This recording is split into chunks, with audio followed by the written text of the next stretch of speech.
Good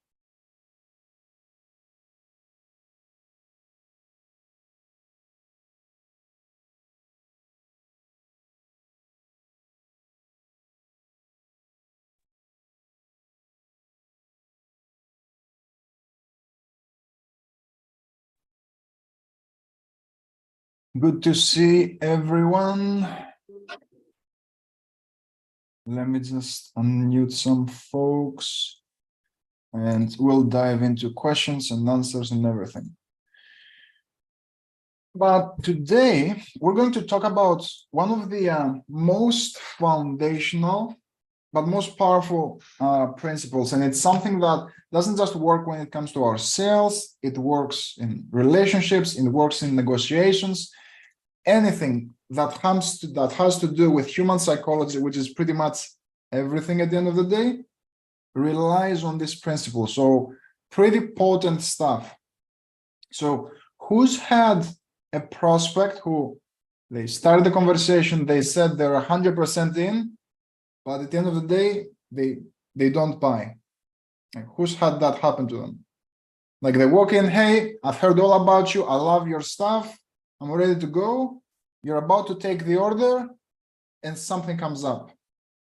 Or they're like, send me the link, I'll get started right away. Just need to look at this real quickly. Just want to look over the details and I'm ready to get started. And they ghost us.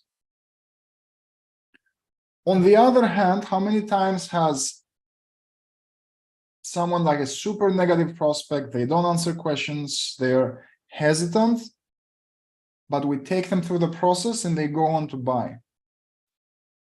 We had that happen as well, right? Super weird. Let me give you another scenario. How many times someone has actually bought our service, they move forward, couple of hours go by, we get an email, hey, I made a mistake. How many times has that happened? Has that happened to you?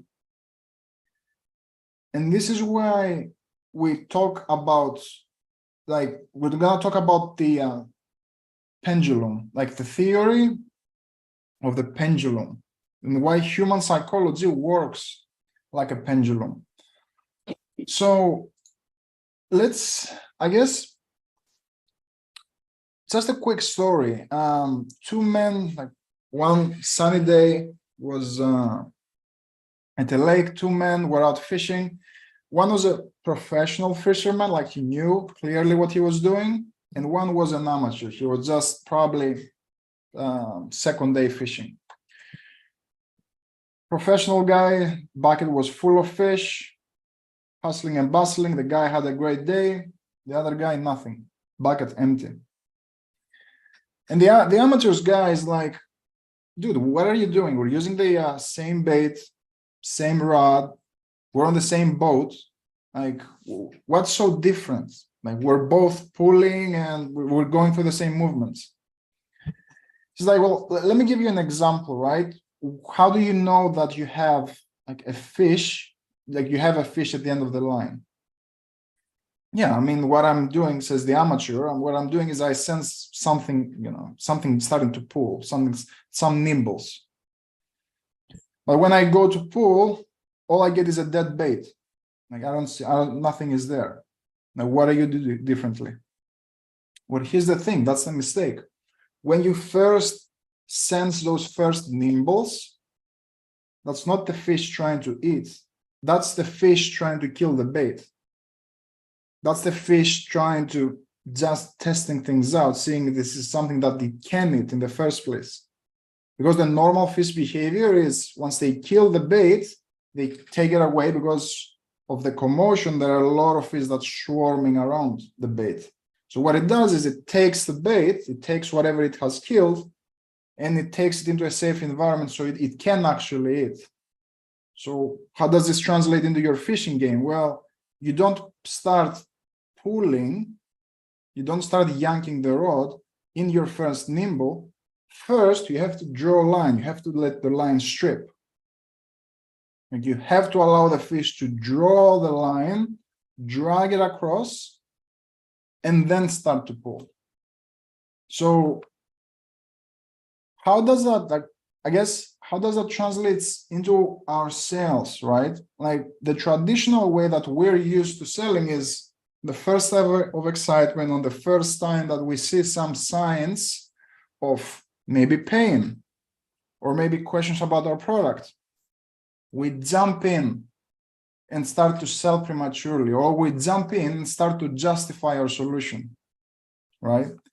But the reality is, I'm gonna share my screen with you. And even if you're not looking, we'll unpack it. But the reality is it works like a pendulum. And this is where it's a law of physics that an object that is in motion stays in motion. It's not until an object stops completely and freezes, that's where the motion ends. So how does that translate into sales is if we look at a pendulum here, and if we assume that this is a clock, we're going to have a 3 position here, and this is the 9 position. So let's say the 3 position signifies the sale, where someone is sold, we've collected the order and we're good to go. 9 position is they're out. It's a clear no. Here's the thing. This is the positive side. This is the negative side. So we're as we're nearing towards the yes, the prospect gets sold. As we're nearing towards the no, the prospect gets more negative. So the problem is, if the prospect is positive,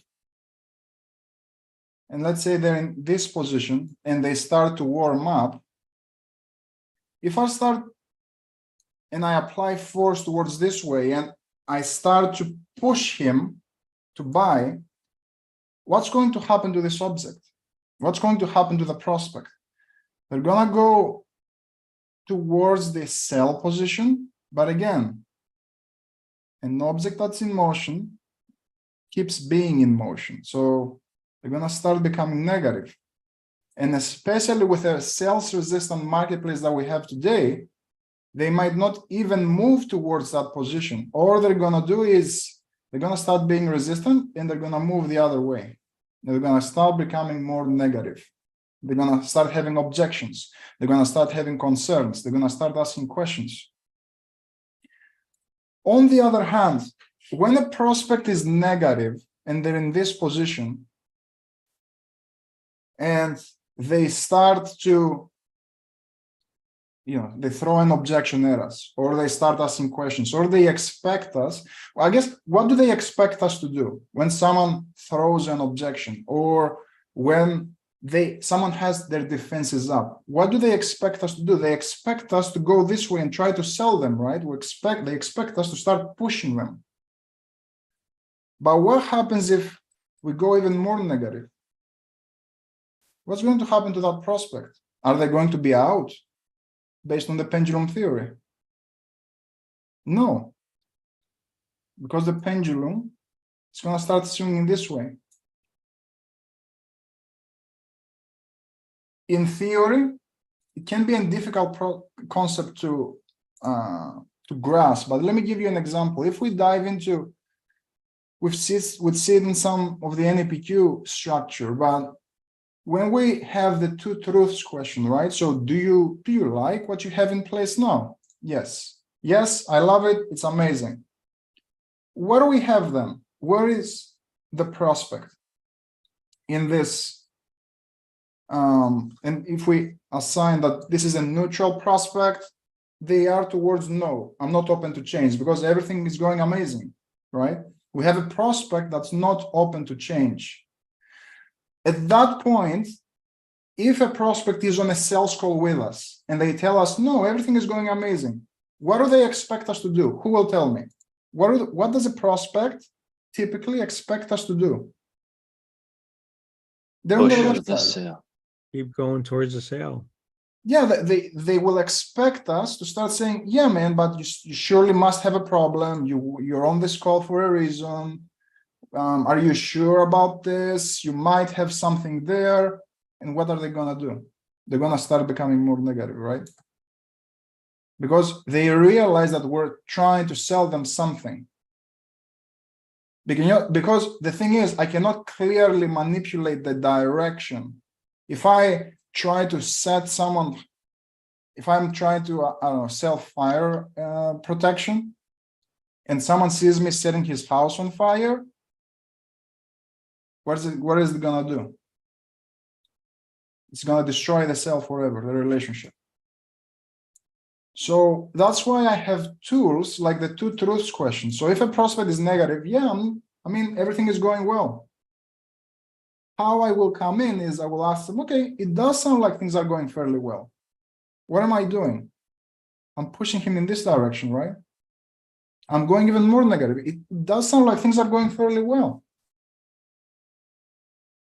Is there anything, I guess, maybe you would change around this or that if you could? And that's where they start opening up.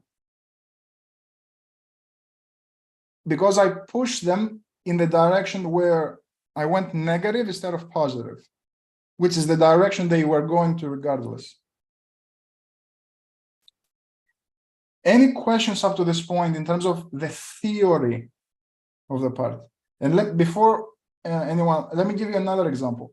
I had a client a couple of years ago. We ran a sales campaign, and it didn't go well. We expected to do like 200,000. The campaign flopped. We made only maybe 20 grand. And we were chatting with this client. She's like, yeah, the campaign didn't go as well. We just spent a lot of our time. A lot of the clients that we onboarded didn't even upgrade. So it really wasn't worth our while, Chris. What should I say? Like, I'm embarrassed, right? The campaign failed. I have to say I'm sorry. I wasted their time. But how's that helping me? So what did I do? If someone is negative, and it wasn't even a sales conversation. That's why I mentioned that it's not just this is not just a sales principle. This Made was it more negative. Yeah. So what did I say? I said, yeah, I mean, it sounds like it was a complete waste of your time. We ate a bunch of your resources, and it probably damaged, I don't know, it probably damaged the relationships you already have with clients. What did he do? Did he call me out? Did he call me an asshole? Pardon the French. No. Defended you? He came in to save me, to save the situation. He was like, no, man, I mean, it wasn't all that bad. At least we made some money. Can you see how that works? An object that's in motion stays in motion.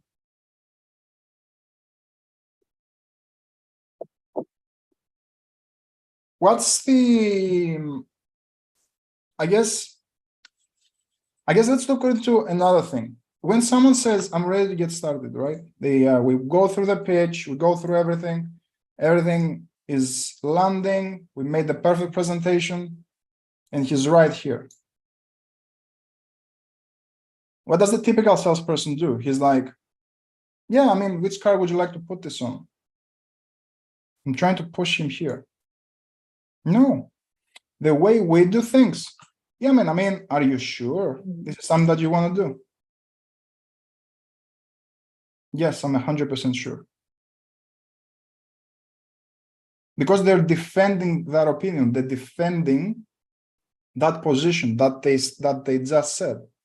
But instead of just trying to push them towards something that I want, I'm pushing them against what I want to happen. In my follow-ups, you've seen Jeremy's, let's say, follow-ups. Hey, I haven't heard from you a couple of times. Where would you like to go from here? Which is neutral? If I don't get a reply into that follow-up, what do? Do I send an email that says, hey, we discussed about a month ago, you said that you have pain points around this, you had pain points around that. Are you ready for a change? No. What do? Hey, man, it's been a minute since we discussed. Are we over? These are the exact words that I sent. Are we over? So I'm forcing him to say no. I'm forcing him essentially to say, I'm out. Yes, I'm out. And what do? They come in, no, I'm still interested. It's just that I was busy. It's just that because people are deadly scared of closure. They're deadly scared of closing that door. That's why we get stuck in the think about it land. It's because we're trying to push people to go through a yes. And because of that resistance, they keep staying neutral. They keep staying in this lukewarm zone.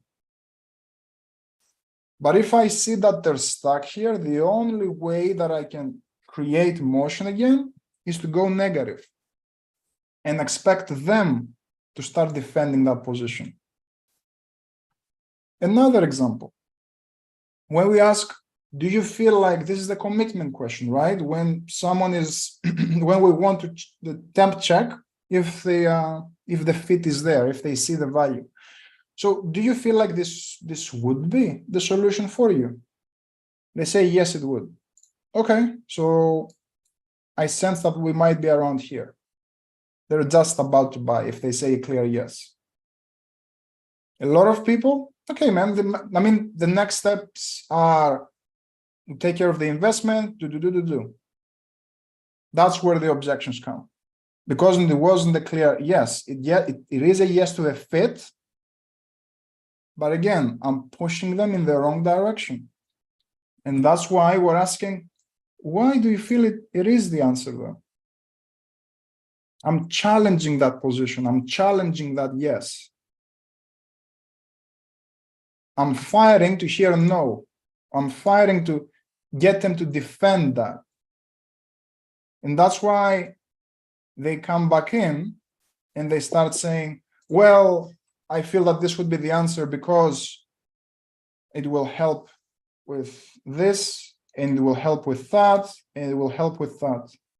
And that's how we get them to sell themselves. Let me take a pause and answer some questions you guys might have when it comes to the theory and how we apply it.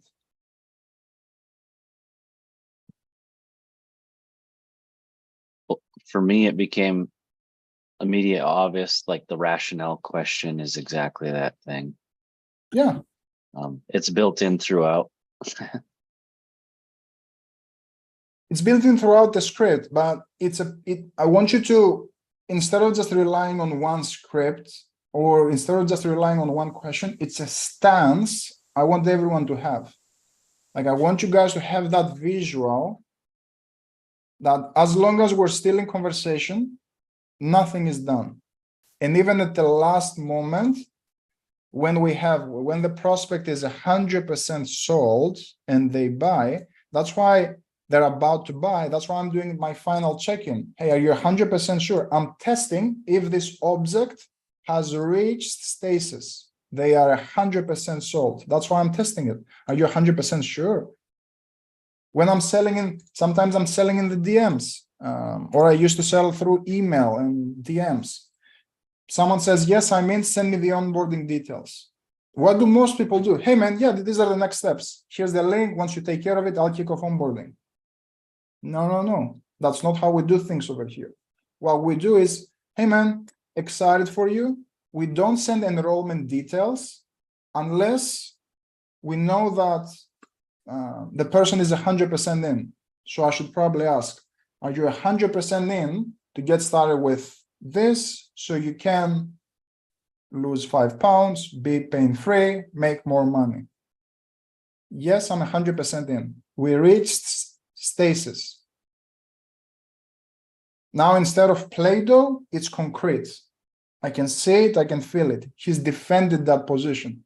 So it's very hard for a person who's committed twice and for an object that we've validated after pressing on it, that it's stuck there. It's very hard for them to go back and start becoming negative and becoming unsold and ask for refunds. Questions, concerns. Last point. This works also tremendously well in our marketing. And you might seen this in the form of another principle, which it's called damaging admission. It's, this system will get you great results, but it will take a lot of work. Can you see the balance? So I'm not just being 100% positive. Oh yeah, this will get you more leads and it will get you more sales and we'll do amazing together. However, it takes a lot of work. How much more believable that statement becomes when I go and I damage what I just said. Like I reveal a weakness. How much more powerful that statement becomes? Because goes back to the pendulum theory, but because I reveal it's a damaging admission for my product, all those benefits that I uncovered before become valid. So, questions, doubtful points, anything. Richard. So what about like when a referral comes? Can you see me? What happened? When a referral comes in, say, I'm 100% in. I heard you helped me. Let's get started. So when he just sits, so I'm 100% in. I'm ready to get started. So don't you think you should? I used to just get going with them, but maybe we should stop a little bit. Just take them through the same questions. Yeah, you don't have to take them through the full process, but at least I want to stress test the situation. So how am I going to? Well, I can possibly help. I might have to find out a little bit more around where your pain is, see if I can actually help. So walk me through. And I can run a small problem awareness and I can close the sale. A little bit of consequences, and because here's the thing, I'm ready to get started. Well, how do they know your prices? Right. Or it's a referral. Someone told them the price. Well, how do you know which package do they need? How do you know? What if a guy came to you and you sold him a $50, treatment, but this guy needs a $500 treatment? Whoa. My friend told me that he paid $50. Now I'm with my pants down because I revealed the price, but now I have to go back but we're going to do extra work. And now I'm in a position of weakness because I have to work to drag all that. So the prospect was, I'm sharing the wrong thing. The prospect was quote unquote sold. Yeah, man, I'm ready. I went for the order. And now, oh, whoa, it was way more. The guy told me that it's $300. And now he's out. We have an object in stasis. Right. Now, this guy said, you've been seeing me once a month, $40. This guy's so banged up, he's crawling in here. It's $500-600. Yeah, how do I know how much help does he need? We got to, just go in the middle of the thing and do some consequences, do some problem awareness. Yeah, 100%. All right, good. Thanks. Absolutely. Anyone else? And in this theory, you're always staying slightly more negative then. Yeah, absolutely. Which is the exact opposite of what you want to do. Absolutely. Yeah. Instinctively, anyway. Yeah, because if I have an imaginary finish line, which is the sale, where I don't want to be is when we assume the sale, where are we at? We are behind the finish line and we're trying to yank them along, right? Like we're tugging and we're assuming that they will hang on. But when we assume the sale, what do they typically do? The prospect lets go, and now we'll fall on our ass. And we have to get up and start selling again.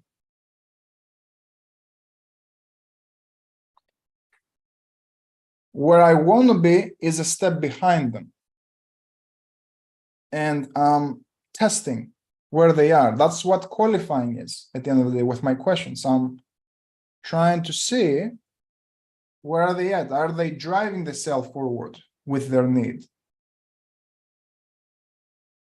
Otherwise, there's work to be done. When I'm closing the sale, that's why my closing statement is we're right at the finish line, and I'm asking him, where do you want to go from here? I'm not pushing him. I'm not pulling him. I'm saying, where do you want to go from here? Do you want to make the next step? Take the next step? Yes, I want. Perfect. We're taking them through together, the finish line.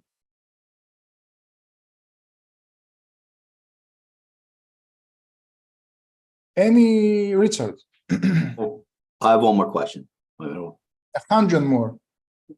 No, I have no. So when you're staying like a little negative, that's where you stay just a little curious too, just curious, negative. Like you're real calm. Just stay curious, negative, calm. Instead of, okay, we're gonna do this, we're gonna get over here, we're gonna do this. That's like when they start pulling back. 100%. Like you're really calm when you talk. You're just calm, just relax. The most dangerous prospect is an excited one. That's the most dangerous prospect. And then if the salesman's excited, now everybody's excited, just doesn't work. Well, you can be excited all day, but are you doing any work on the pendulum? Like, how's that impacting their decision-making process if you're excited or not? Yeah, you're pushing them to the right. Yeah. And he's like, you're too excited, buddy. And they walk away. Yeah, exactly. Like it triggers resistance. Because I'm showing that I'm excited, that when I show excitement, again, we're not talking about being apathetic. Calm confidence is much different than being apathetic.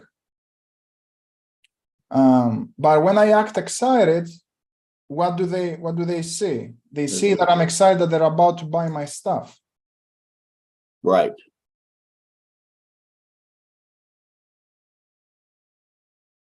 You say, are you sure? Are you sure about this? Let's see if we can help you.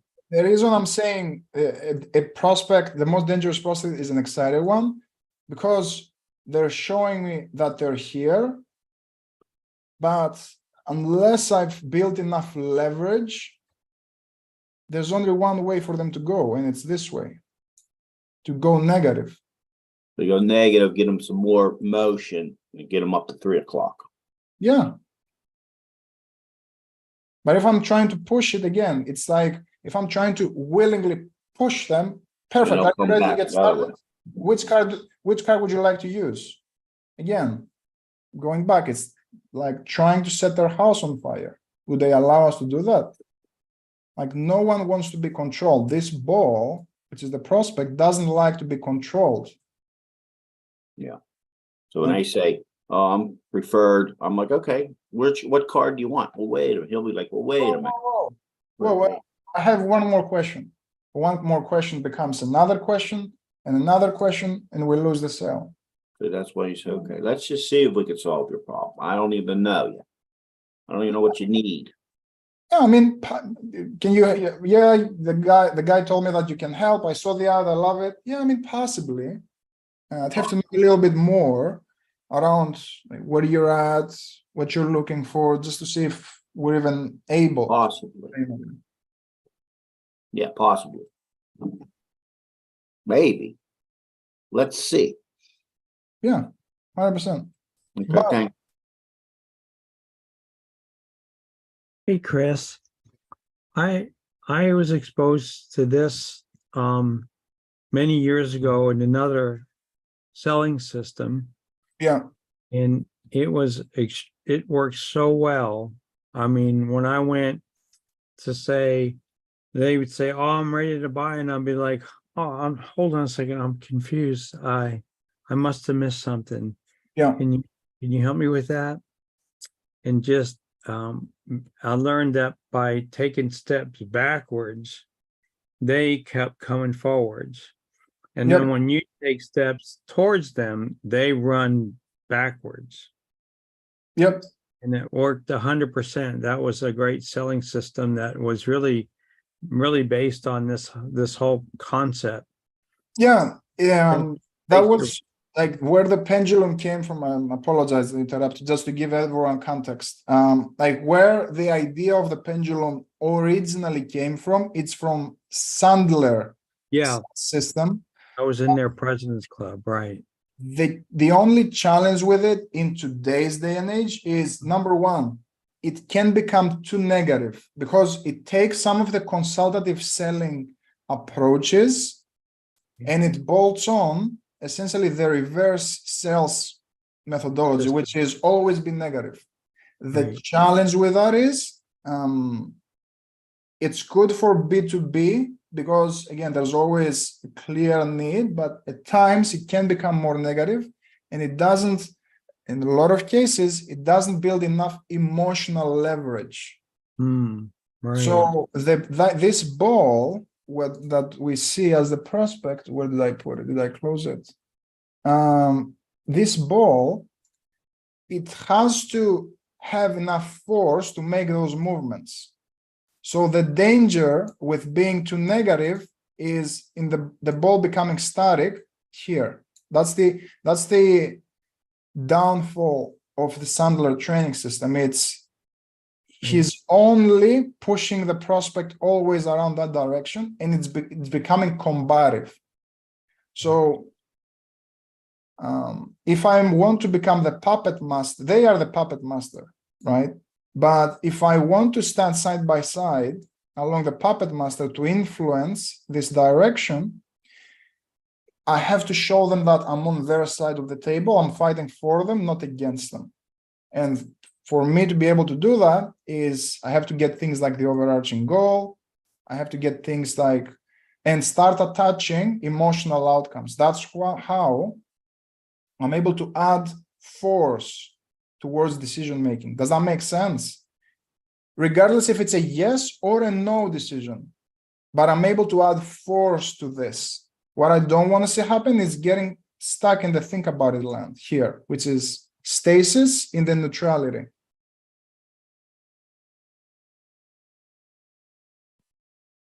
Yeah, that was exactly what I learned when I saw NEPQ, and I was very familiar with Sound System, being in a President's Club for years. Yeah. And then I was like, okay, there's that emotional component that David left off. Back in that day, it worked, but today you need to really bring that emotional component in. So thank you for sharing these ideas. It was a nice refresher, and they're great ideas. Thank you, Chris. Absolutely, of course. So let's open it up. Any questions around this subject or anything? We can role play, Q&As, and work on anything. I do have one question here that I had before the call. So how do we interrupt when someone is chatty? And maybe it's a nice refresher for everyone as well. And if we are able to formalize, essentially to come up with a formula, first, we have to make sure that we're setting the right, say, frame. I don't like the word frame, but we have to come up with something for it. But we're setting the table properly of the call. And that's by in the first, I guess, couple of minutes of the call, we use something like, good to see you here, Chris. This call is pretty basic. I'd love to get an understanding of where you are today, where you're looking to go in terms of your goals, and if you have any possible gaps that we can actually help with. So while I'm not telling them what to tell me, I'm setting some parameters. I'm setting some goalposts. So they move around this box that I set. Now, how I'm tactfully interrupting them, I have to get ahead of the interruption. How I'm able to do that? So what I mean by that is I have to introduce verbal cues before they start over talking. So I have permission to interrupt. And how I'm able to do that is as they're talking and they're replying, one of the long-standing rules is let the prospect talk, let the prospect talk. The challenge with that is if they talk about crap in, crap out. We're not getting useful information. We're getting interesting information, but it's not useful towards the goals, the outcomes. So as they start talking, I introduce verbal cues. Okay. Right. Sure. Right. And I use all those verbal cues in the background. So I'm always present as they're talking. So when I go ahead and interrupt them, it doesn't feel weird or abrupt because I was contributing to the discussion with those acknowledgements. Okay. Right. That's where it starts. Because no matter what magic words I say when I interrupt them, if I don't have that foundation, it's gonna feel abruptive.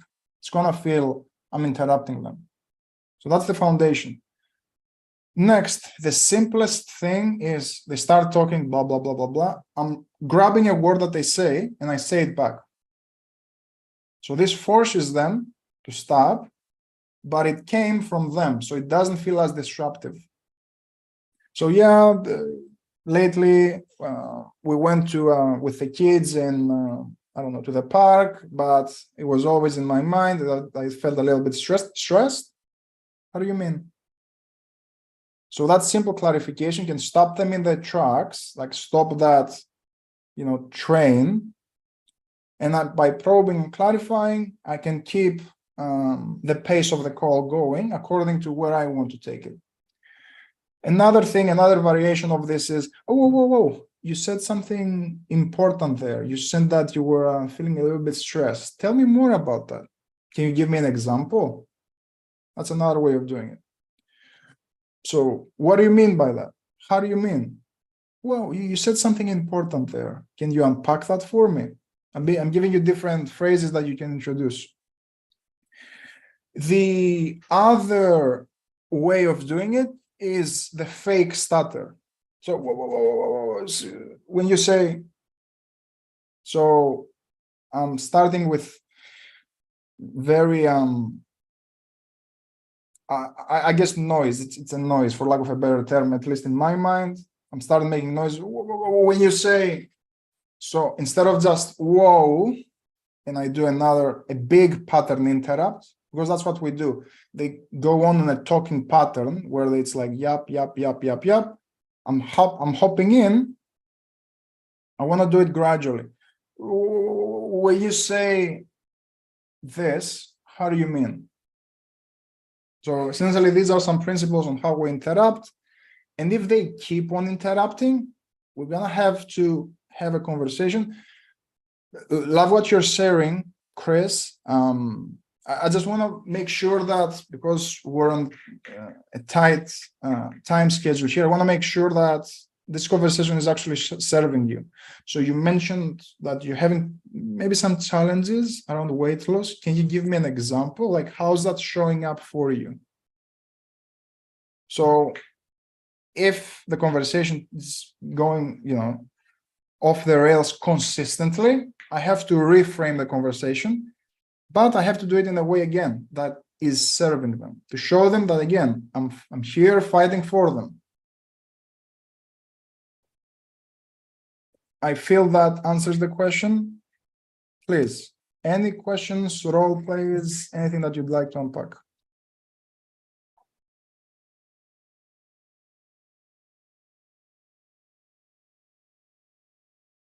I had a question about because obviously in the opening you're neutral. So what different emotions are you trying to project through the different phases throughout? So when you say emotions, you mean what emotions am I trying to extract on each phase, or am I over assuming? Yeah, no, not the emotions we're trying to extract, but I know like in the beginning you're trying to be neutral, then at some point you're trying to be curious, and then other times you're trying to be skeptical. I'm just assuming. Yeah, so or what combinations. yeah, so when we open the call, we're just curious and we're looking for an overarching goal. Like that's goal number one. That's curiosity. What were you hoping to get out of the call today? Problem awareness, and that's connecting situation. Problem awareness, I've started to become a little bit skeptical because I want to, who's going to tell me why am I start to be, I'm curious and skeptical. Why? Who's going to tell me why? Why during problem awareness do I want to start becoming more skeptical? Because we want them to defend it, like you've been saying. Or... I want them to defend their problems. Yeah. So how satisfied are you? Problem awareness question. How satisfied are you with the process that you follow to generate leads? Yeah, I mean, it's okay. You don't sound so sure.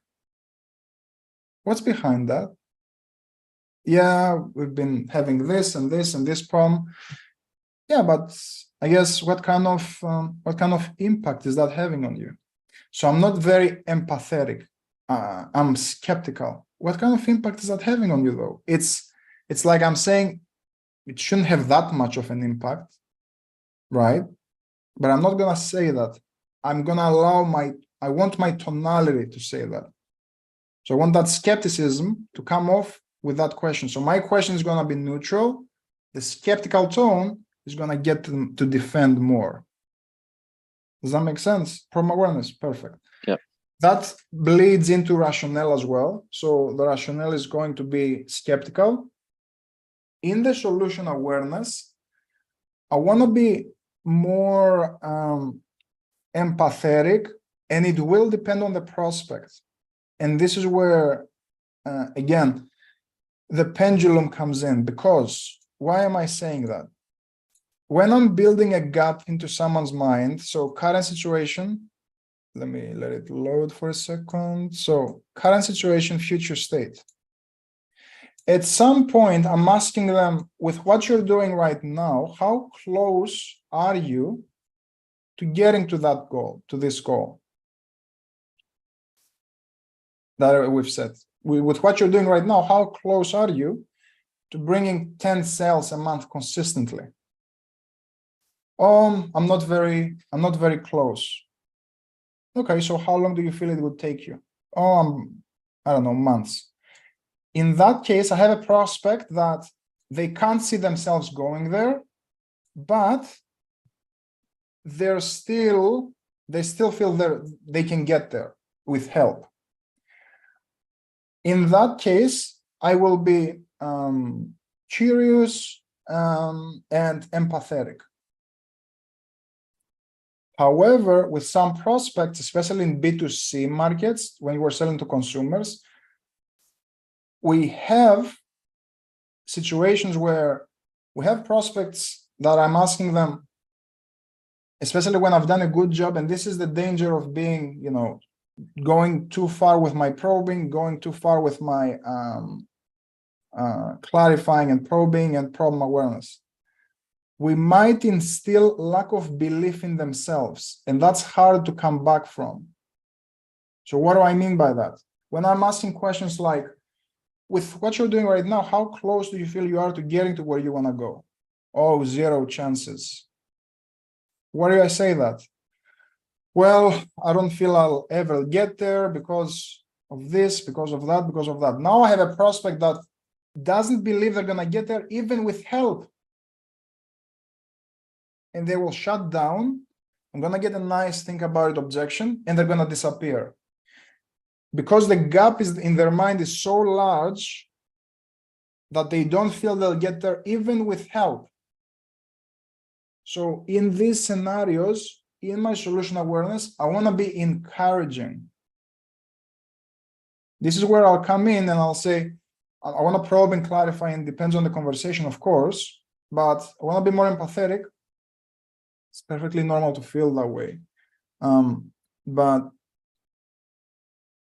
this is where you can do tactical storytelling, and you have different ways of doing it. But my tone has to be empathetic and show them that it's possible with appropriate help. So it's a fine balance. When I have, and this is where for example, with A-type personalities, that will never happen, because A-type personalities, I have to be a little bit more challenging and insert doubt. So it's the reverse. That's where I'm not as empathetic, because if I'm empathetic with an A-type personality, they're gonna feel like they can do it on their own. How close do you feel you are? Yeah, I'm very close. And that's where there's no clear gap in their mind, and they're not gonna get help from us. They're just gonna go at it on their own, and typically they will lose, because they needed help, but we didn't do a good job showing them that they need help. So solution awareness, just to tie everything around, it will depend on the prospect. And consequence, I want to be empathetic by default, because it's a sensitive question. And if it comes challenging, I'm not going to get the answer that I want. And this is where a lot of people have challenges with the consequence question. It's because they're not showing empathy. So have you considered what happens if you don't make a change and things stay the same? You keep having challenges with your leads, and then you're not able to get to 10,000 a month in the next 2, 4, even 6 months. Soft tonality, so they can open up. So just to summarize, curious, connecting to situation, skeptical problem awareness, solution awareness. I have to start becoming a little bit more empathetic, and consequence, I am empathetic. The only point where I can be a little bit excited is when I'm building their vision in their mind, so they can start exploring with me how is the future going to look like and what is it going to do for them. That's where I can show hints of excitement, so they live the dream with me. Instead of just saying, I'm going to see great improvements. What would it do for you though? Like, you being able to lose 10 pounds, look yourself at the mirror and say, hey, I did it. I fit back in my old jeans. How would it feel like? I'm a little bit excited. I want to transfer that emotion for that particular window of the call. I'm probably talking too much. Brandon, does that answer your question? You're not talking too much, so it's perfect. Yeah, and then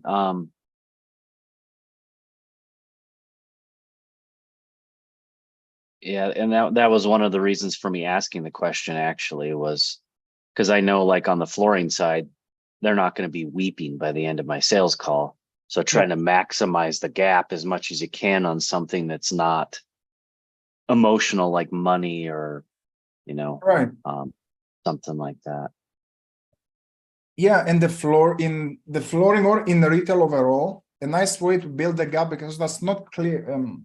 I guess it's not part of the basic script, is introducing the timing element. That also comes with more luxury goods. So you want to get this done. How long has this been going on for?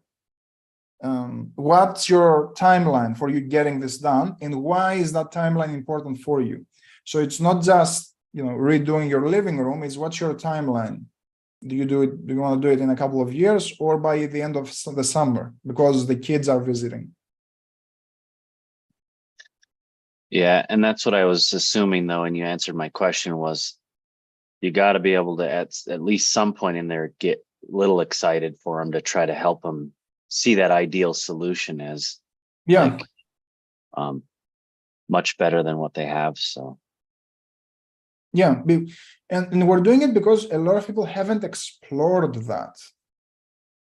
They haven't explored that in their mind. They're there to make a logistical decision, but they haven't actually thought, like, what would it do for them? Like, it's not just we're trying to manipulate them. They haven't seen like what the next step looks like. How would that feel?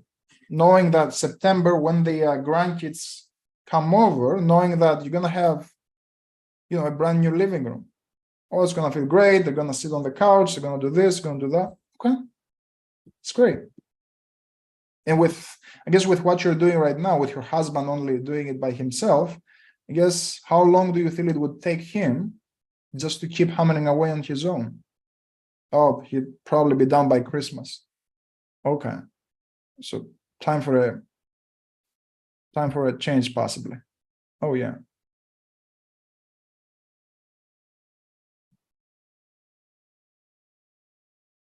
Any other questions? And Brandon, if you wanted to add something there, of course, happy.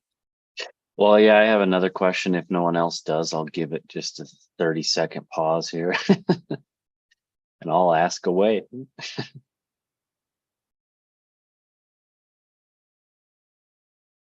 All right. So my question, also on, I guess I never really have got much into what the pillars are. Could you open that a little bit for me? Yeah, in terms of the presentation, like the way I want to, and I have a video on that actually. I'm gonna drop it for everyone, but essentially the way I structured my pillars, of course, depends on what we're selling, right? So in terms of flooring, I want to tie my pillars towards specific pain points that they have expressed and just present that. So when it comes to, you know, the flooring, if their particular pain point, give me an example, like what's a typical project? Well, I don't know, somebody is just looking to, so different customer types would be,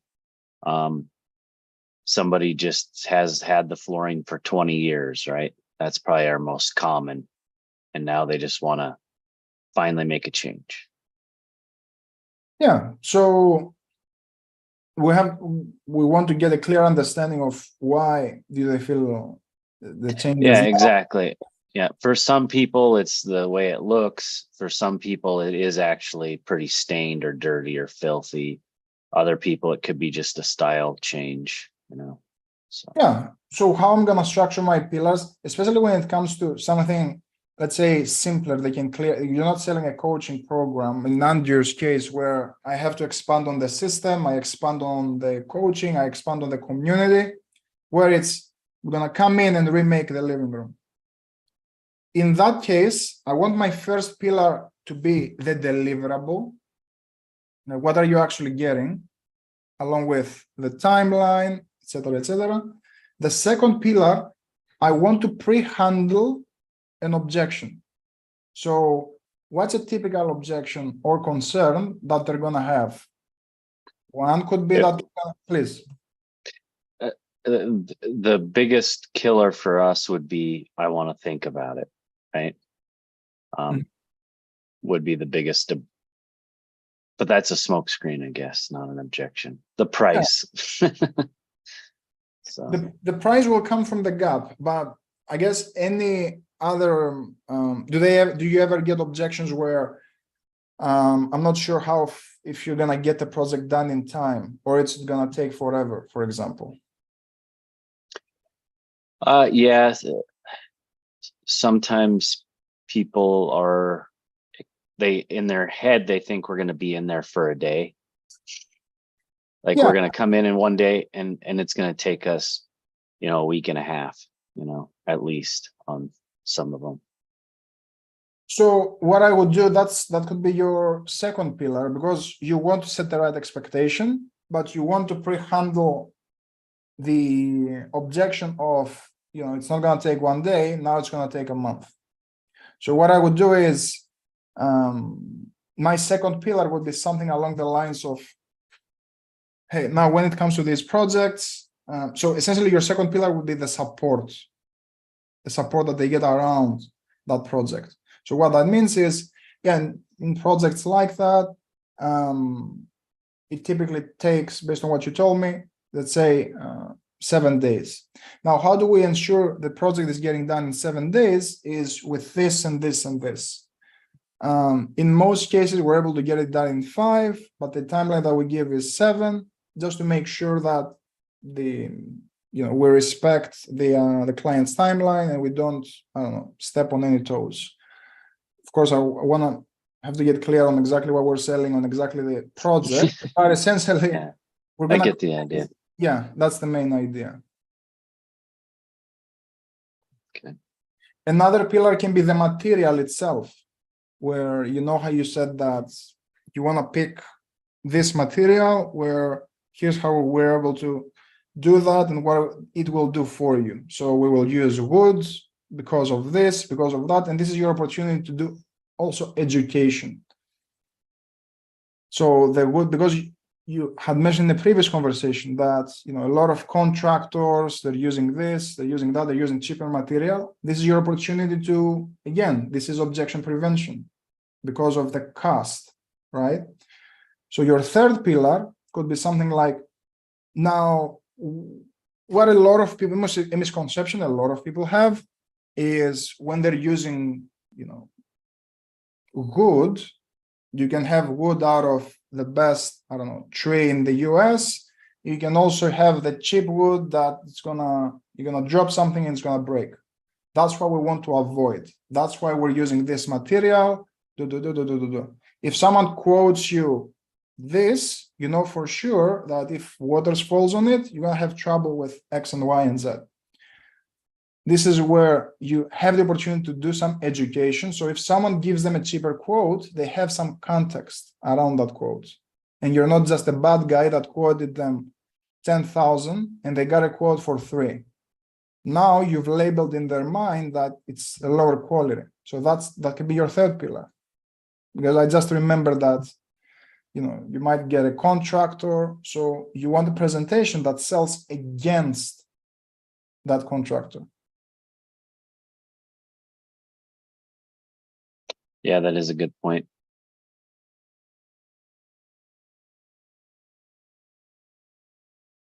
Because they do come in and mess a lot of things up for us. Lose us a lot of sales, yeah. Yeah, and this is something that maybe you can introduce during your presentation. It would be, I would do it in the rationale. So, besides you wanting to, redo your living room, yada, yada, yada, I guess what's the main reason why you might be looking to go with, an expert rather than just double down with a contractor? Like hire a contractor, have them do it, have contractors do it for you. And if they say something like, oh, we just, price shopping right now, blah, blah, blah, red flag. And that's your opportunity to say, hey, that's not a problem. And you could, may I make a suggestion? Sure. Have you ever considered that the reason contractors are so cheap is because the material that they're using will only last you for 3 years instead of 20, which is our case.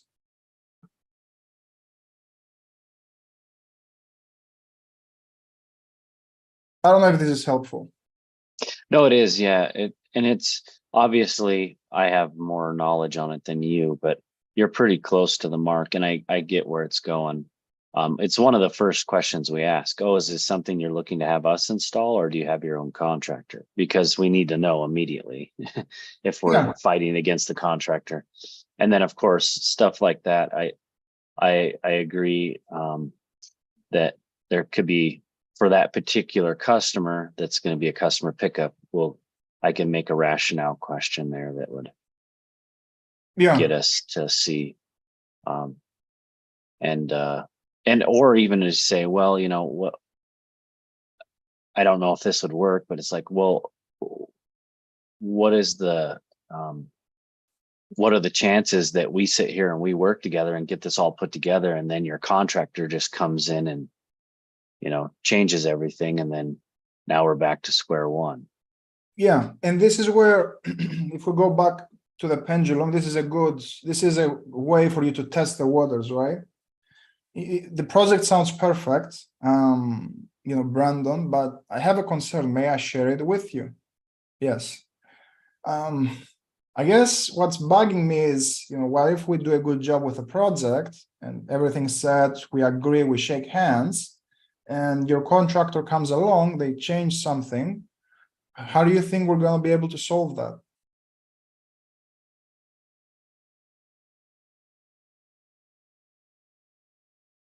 And you collaborate around that scenario. You don't seem so sure about what I said. No, I'm just processing it in my head, having conversations that I've had in the past. So yeah, no, exactly. And I was just also thinking, because overcoming, I mean, I do overcome this stuff pretty good, but yeah, like, do they need to be, I guess you don't want to go that route. Do they need to be involved in this decision? But exactly, that's a good way of putting it. How are we going to solve? How are we going to solve that? And this brings another good point. It just hit my mind. This is for everyone. Like, it's tactical tension in the conversation. Like, bonds between people, they're not created where everything is perfect, we're a perfect match, regardless if it's dating, sales, negotiations, and we're buying either lollipops or rockets. Bonds are creating with people where we're solving challenges together. So, example, it shows up in our objection prevention. If I see a prospect that's going to be very busy, right, and I see those red flags, let's say I want to sell, I don't know, an exercise program, and I hear someone, yeah, I'm working 50 hours a week, 80 hours a week, I'm doing this, I'm doing that, but I'm really passionate to get into shape, everything is going well. Now, that's a time objection waiting to happen.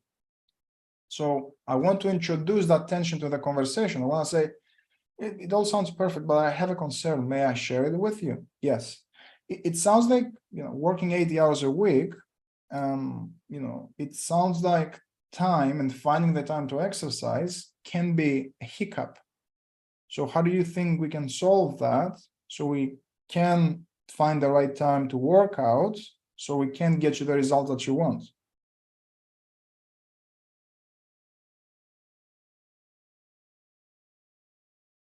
And when we agree on that, again, they're selling themselves because we overcome one of their obstacles together. And we just created bond because I helped them during the sales call overcome an obstacle.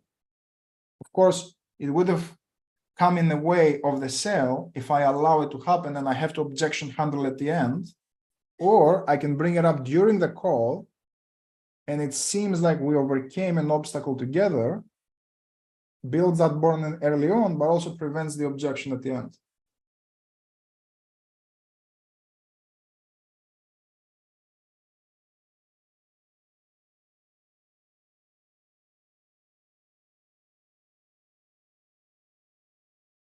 Any other questions before we wrap up here? Brandon, if you have more, bring them on. No, I was just gonna say I'm probably overly harsh with people though, but I don't have time, so I say I'll bring things. But I see what you're saying. If I just find a way to make it more conversational versus abrupt, because I'll just say, well, you know what? A lot of times I'll put a lot of work into this and stuff, and then all of a sudden you guys are just gonna run off and take all my information and go buy it somewhere else. So, I don't know that this is probably a good fit for us, which then gets people to rescue that situation. No, I think, oh, I want to buy it here. I get to say, they'll even say, I get to say where I buy this, but yeah, it's still a higher risk sale. Yeah, what I would suggest is, I mean, in some scenarios, I'm not saying this is the case, but a lot of people, they like kicking the tires a little bit. They get in the information and they do it by themselves. And a couple of years later, damage happens and they come back to me. But it's not what's happening here, is it? It's not the case here, is it, Brandon? Oh, no. Yeah. All right. Anything else before we wrap up here? Chris, I just wanted to say thank you so much. I'm going to be out for about 2 months. I have my open heart surgeries Friday, Yeah. this Friday. So I haven't forgotten about you. Don't forget about me. And Never I'll- will. Don't you I worry.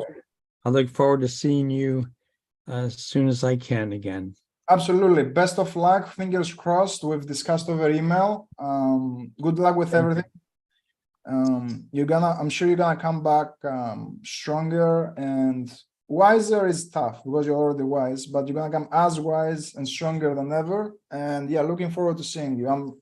But 2 months. If it's 2 months and 1 day, we're gonna have trouble. Just so you know, Okay. be on time. Okay. All right. And thanks for all the well wishes, everybody. I look forward to seeing you soon.